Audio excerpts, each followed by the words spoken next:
Hello friends, welcome aboard the Sleepy Fairy Tale Express. I'm the Red Mermaid. This train is a dream journey to fairy tale land. Have you all got your train tickets? Subscribe and hit the like button to always be able to ride. Close your eyes, prick up your ears, and listen in a comfortable position. Today's story is The Peasant's Wise Daughter.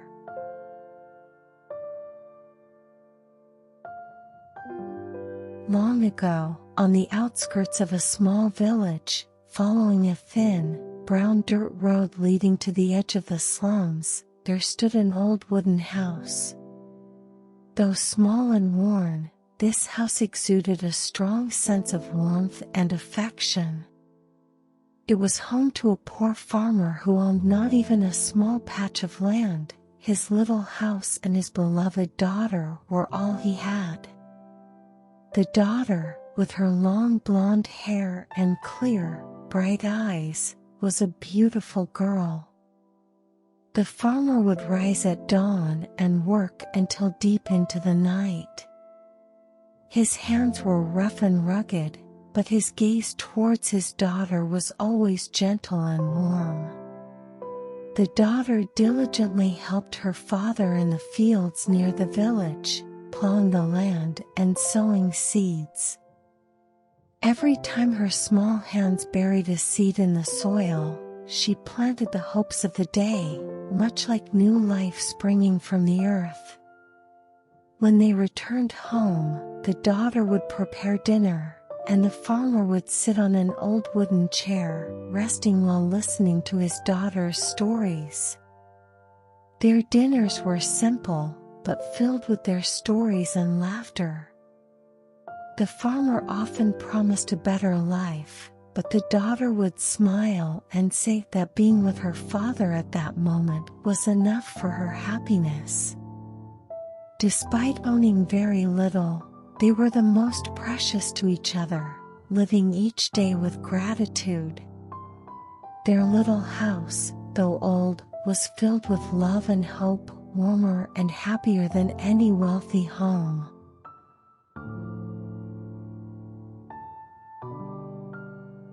One evening, after dinner in their modest home, the daughter hesitantly spoke up. Her voice was firm, yet mixed with a hint of hope and anxiety. "Let's go to the king and ask for a small piece of land to cultivate." Surprised by her suggestion, the farmer looked at her. They had lived in poverty all their lives, far removed from the royal palace. Yet, there was something convincing in her words. After a moment of contemplation, the farmer agreed to her proposal. "Yes, my daughter, you are right. Things aren't improving here, so let's go to the palace, explain our situation, and try to get even a small piece of land." The farmer appreciated his daughter's courage and the hope that her suggestion might change their lives.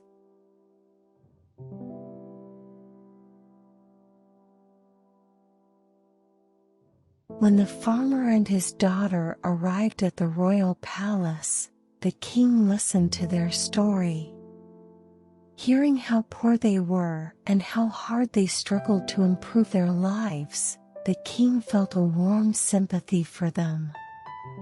He decided to give them a small plot of land. This plot provided them with the opportunity to make something of their own through their efforts. The farmer and his daughter were overjoyed to receive the land from the king. Looking at their new field filled with hope and anticipation, they immediately began to cultivate it. With the little money they had, they bought grains and seeds that could yield various fruits.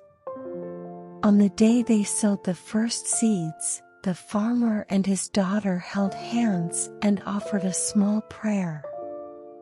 They hoped the seeds would grow into healthy crops, and this small field would be the first step in changing their lives. They cared for the field every morning and evening, tending the land with dedication as if conversing with it. Their hard work and diligence gradually began to bear fruit. The seeds slowly sprouted and grew into healthy plants. This humble but valuable effort brought them great satisfaction and pride, earning them respect and praise from the villagers. This small field became more than just land for the farmer and his daughter. It was a place where their hopes and dreams materialized. Their lives gradually improved, and the harvest from the field enriched their meals. No longer did they endure the harsh days of desperate poverty. Instead, they experienced new hope every day through the crops they grew themselves.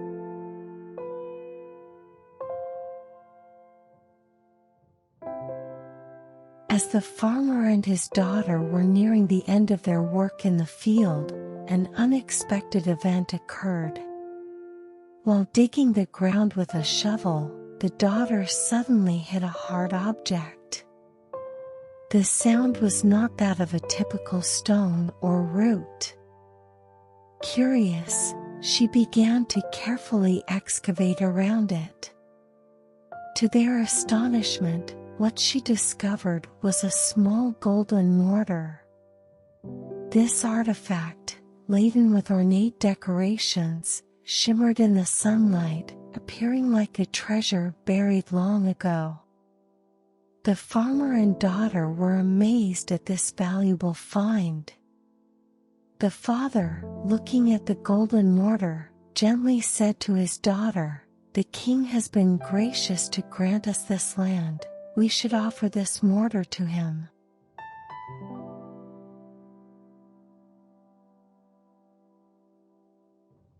The daughter heard her father's suggestion and quietly shook her head. Concern flashed across her face as she cautiously said, "Father, if we offer the mortar without the pestle, the king will ask us to find it. It's better to keep quiet and stay unnoticed." The father listened to his daughter's advice, but ultimately followed his own decision. Holding the golden mortar carefully, he headed to the royal palace. He believed that presenting the accidentally discovered mortar to the king was the right thing to do, a way to show gratitude for the king's benevolence. Arriving at the palace, the father was stopped by a guard. He held the mortar carefully, wishing to deliver it directly to the king. The guard, noticing the precious item in his hand, promptly led him to the king. Standing before the king, the father respectfully presented the mortar with both hands, saying, "Your Majesty, we found this mortar in our field. I have brought it for you as a gift. May I present it to you?" His voice was humble, filled with respect.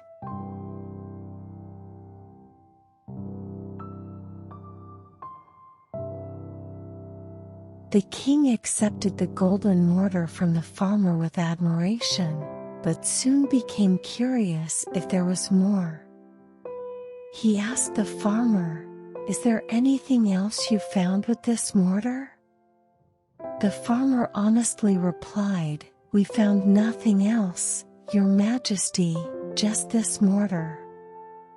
His words were humble and sincere, but the king's reaction was unexpected. The king expressed dissatisfaction and inquired about the whereabouts of the pestle. "Where is the pestle that goes with this mortar?" Feeling anxious, The farmer had not found any pestle and had intended not to disclose this to the king, following his daughter's advice. However, faced with the king's direct command, he had to respond again. "We could not find the pestle, Your Majesty. The only thing we discovered was this mortar." The king looked at the farmer with an expression of displeasure, his reaction as if he was speaking to a wall, showing no empathy or understanding.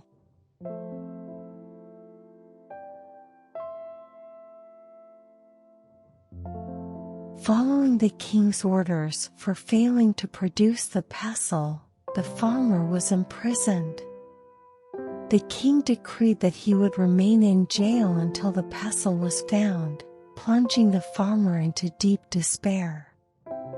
The jail was dark and damp, and the jailers brought him water and bread daily. The food was very basic and plain. As the days passed, the farmer faced an increasingly desperate situation. He spent many hours alone in the jail, reflecting on his past decisions and choices. In particular, he regretted not listening to his daughter's advice about taking the mortar to the king.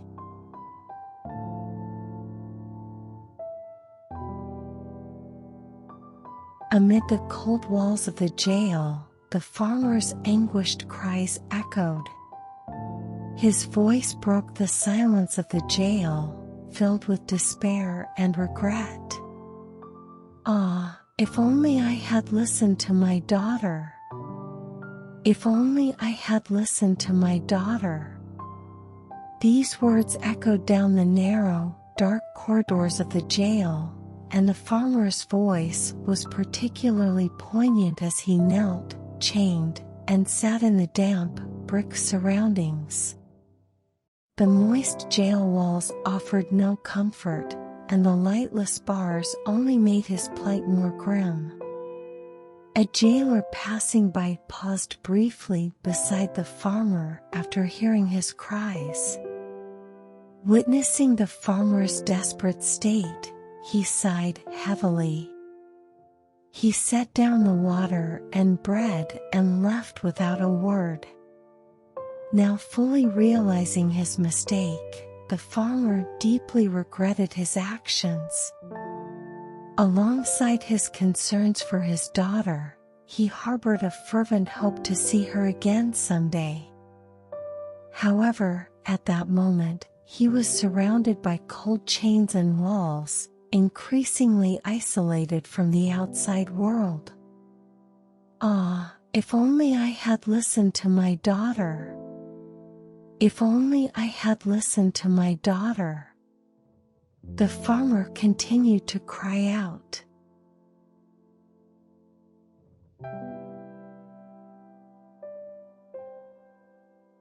The quiet atmosphere of the jail was repeatedly broken by the farmer's ongoing cries.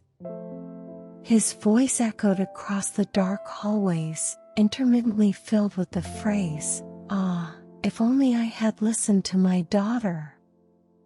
These cries revealed his deep despair and regret. The jailers noticed that the farmer was not eating or drinking anything and grew increasingly concerned. Deciding to report this to the king, one jailer headed directly to the king's office. There, he reported the farmer's current state, expressing concern for his despairing cries and health. "Your Majesty, the farmer keeps shouting if only I had listened to my daughter, and is not eating or drinking anything."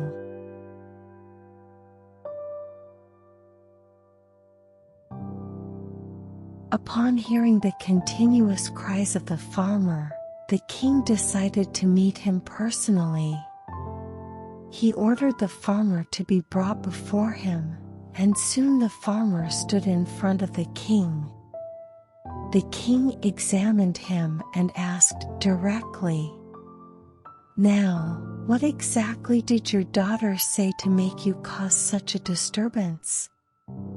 Catching his breath, the farmer replied, "Yes, my daughter told me not to bring the mortar to you, your majesty.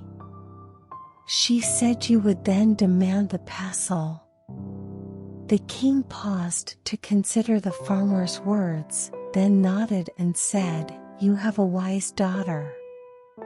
But why did you not listen to her?" Hesitating, the farmer answered, "Your majesty, I wanted to show my gratitude. And I believed it was the right thing to do." The king nodded at the farmer's words, then issued his next command. "You have a wise daughter. Bring her to me. I wish to hear more of her wisdom."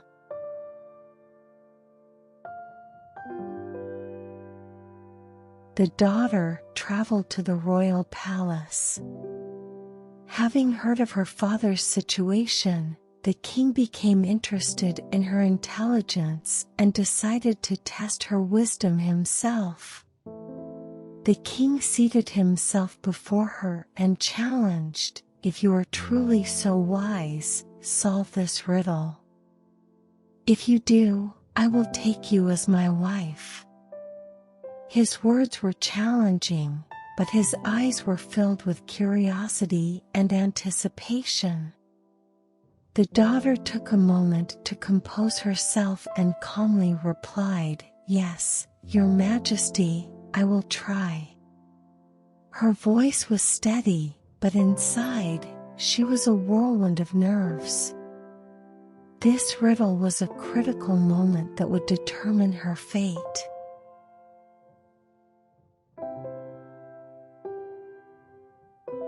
The king presented the daughter with a unique challenge. His voice was fair yet firm. "Come to me neither clothed nor unclothed, not riding on horseback nor by carriage, not within the road nor without. If you can accomplish this, I will marry you." This request seemed very complex. The king's riddle required creativity beyond a simple answer. The daughter had to think deeply to solve this problem. She meditated, pondering various solutions.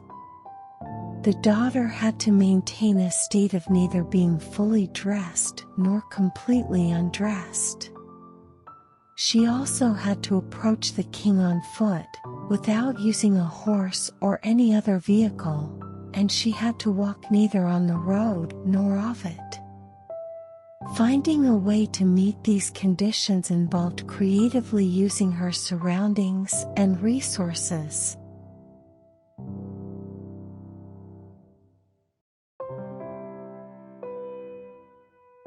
After accepting the king's challenge, the daughter left the king and returned home. Upon arriving, she immediately decided to implement her ingenious plan. First, she stripped off all her clothes. Then, she took a fishing net and wrapped it around her body. This way, she was neither completely naked nor fully dressed. Then, she went to the village and borrowed a donkey. She tied the net to the donkey's tail so that the donkey could pull her along.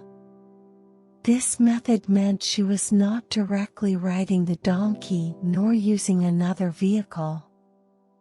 Additionally, she made sure that only her big toe touched the ground as the donkey moved strictly along the tracks. This ensured she was walking neither on the road nor off it.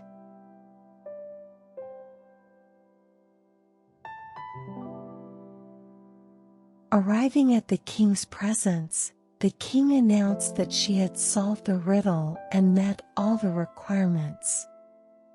By royal decree, the farmer imprisoned in jail was immediately released.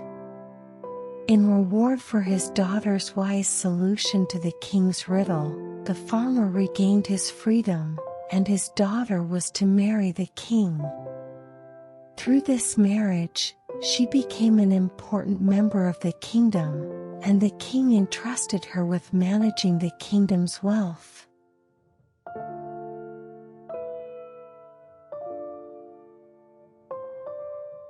Years passed, and the king and the farmer's daughter ruled the kingdom together, bringing it prosperity. One day, the king decided to host a large parade to celebrate the kingdom's prosperity. This was a time for the people to come together to celebrate their achievements and express gratitude for the wise rule of the king and queen. On the day of the parade, various farmers gathered outside the castle, setting up their carts to sell their produce at the celebration. The square in front of the castle was bustling with activity, and the farmers sold firewood, fruits, and vegetables, adding to the festive atmosphere. Some farmers tied their carts to oxen, while others used horses to pull their carts. As the king proceeded with the parade and walked among the people outside the castle, the crowd cheered and showed their respect for him and the queen.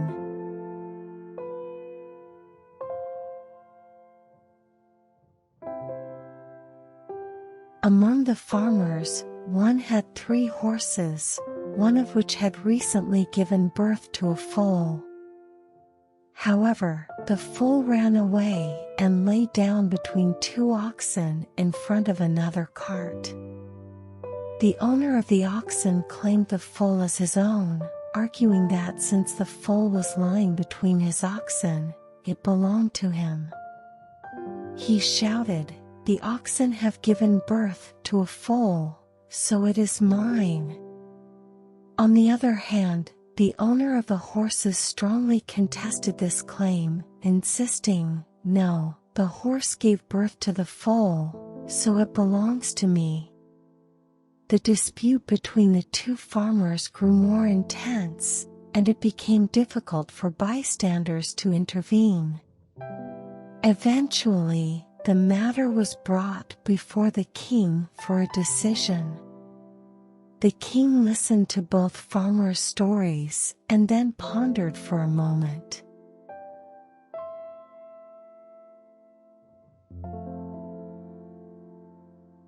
Among the farmers, one had 3 horses, one of which had recently given birth to a foal.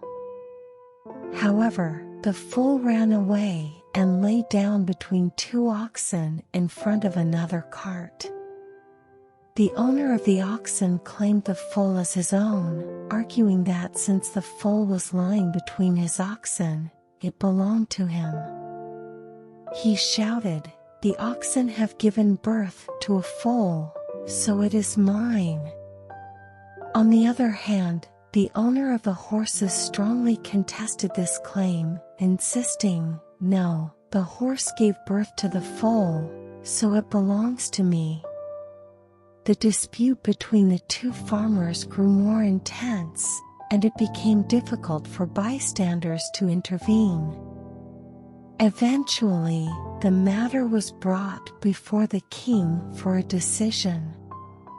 The king listened to both farmers' stories and then pondered for a moment.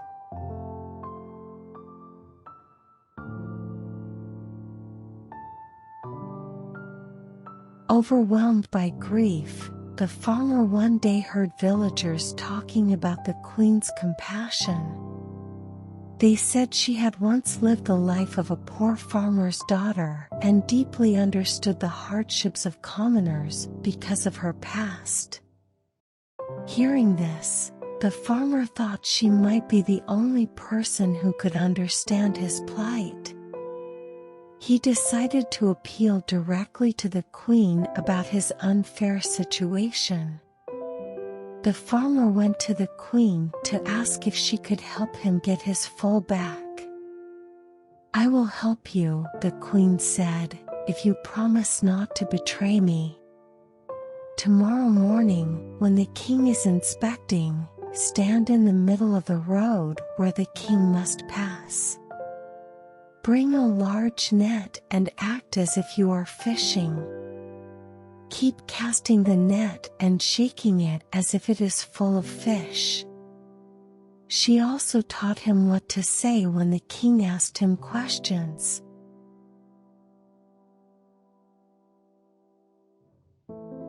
The next day, following the queen's clever plan, the farmer stood by the road, pretending to fish. The unusual sight caught the king's curiosity, and he sent his messenger to find out why the farmer was acting this way. The messenger approached the farmer and asked, "Excuse me, sir, why are you fishing in a place without water? What does this mean?" The messenger's face was filled with surprise and puzzlement. The farmer replied seriously, "Do you not see that I am fishing?"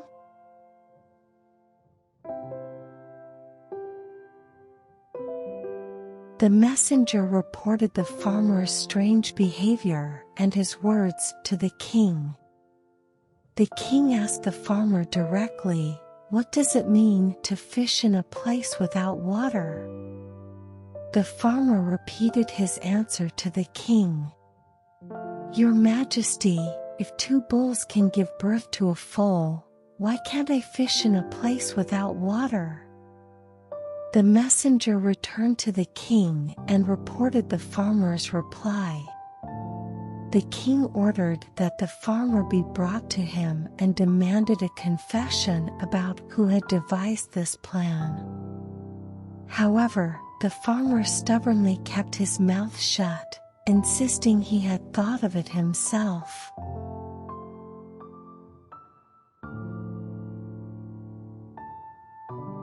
Despite the farmer's insistence that it was his idea, the king did not believe him. Court officials laid the farmer down on a pile of straw and whipped him until he confessed. This brutal torture was unbearable for the farmer, and eventually, his will broke. As the torture continued, the farmer faced increasingly unbearable pain. In his agony, he finally spoke out. He cried out in unbearable pain, "All this was the queen's idea."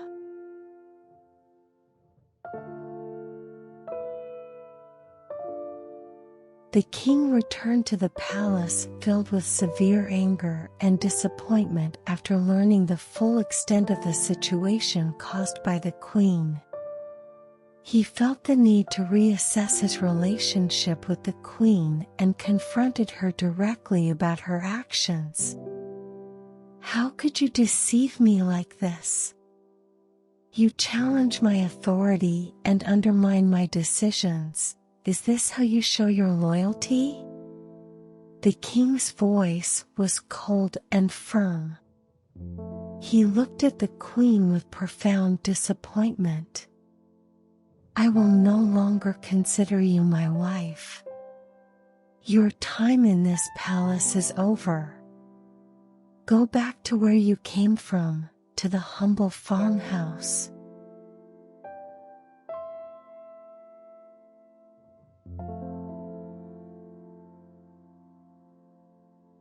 Although the king ordered the queen to leave the palace, he allowed her to take one thing that she cherished most.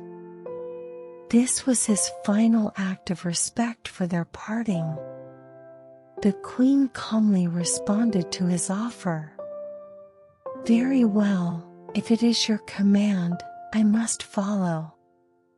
Her voice was calm, but her inner emotions were complex. The queen paused to look around the palace, pondering what she cherished most. It wasn't jewels, magnificent garments, or any other treasures.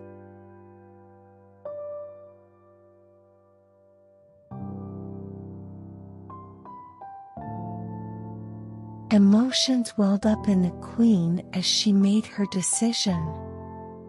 She approached the king, threw her arms around him, and kissed him. "This is goodbye." Her voice trembled, and tears streamed down her face. Her actions seemed like a poignant farewell. But the queen's next move was calculated. She called a servant to bring a drink laced with a powerful sleeping potion. She offered the drink to the king, saying, "Let's mark our final moment together with this drink." The king, trusting her, took a large sip of the drink. In contrast, the queen sipped only a tiny amount, knowing it contained a sleeping potion. Soon, the king fell into a deep sleep.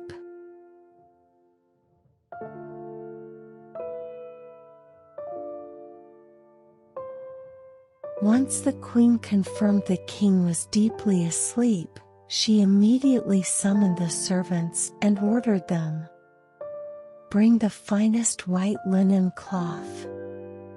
The servants quickly brought the most exquisite linen from the royal storeroom. The queen carefully wrapped the king in the linen. This was to ensure he could be transported without discomfort or exposure to the cold. The sight of the king wrapped in linen was almost like a solemn ritual. The queen's expression was serious, but her eyes also showed a hint of relief. Once the king was fully wrapped, the servants carefully lifted him and left the palace. They carried him to a carriage waiting at the door. The carriage was prepared to transport the king safely to his destination, and the movement was as quiet and unobtrusive as possible.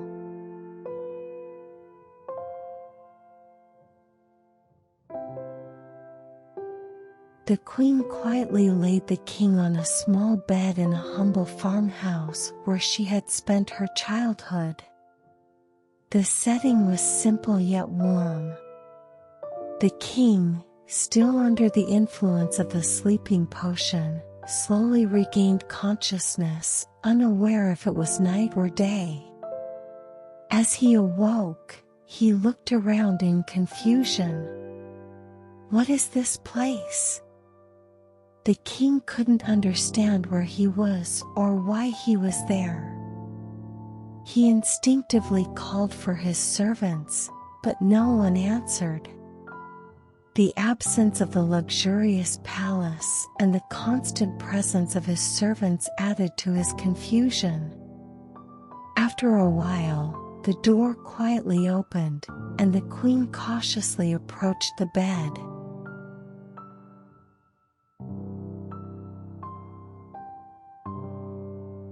The queen's words were filled with deep sincerity. She looked intently at the king and quietly continued, "Did you not command, my king, that I should take only what I cherish most from the palace? There is nothing I cherish more than you. So, I brought you with me." Tears streamed down the king's face involuntarily. He was deeply moved by the queen's heartfelt words, and his heart filled with love and respect. He looked at the queen and spoke with emotion in his voice. "I am sorry. You are my wife, and I am your husband." The king brought the queen back to the palace, and they held another wedding ceremony. This ceremony reaffirmed their love and commitment to each other. The king and queen renewed their relationship, strengthening their trust and love for each other. They are probably still living happily to this day.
you.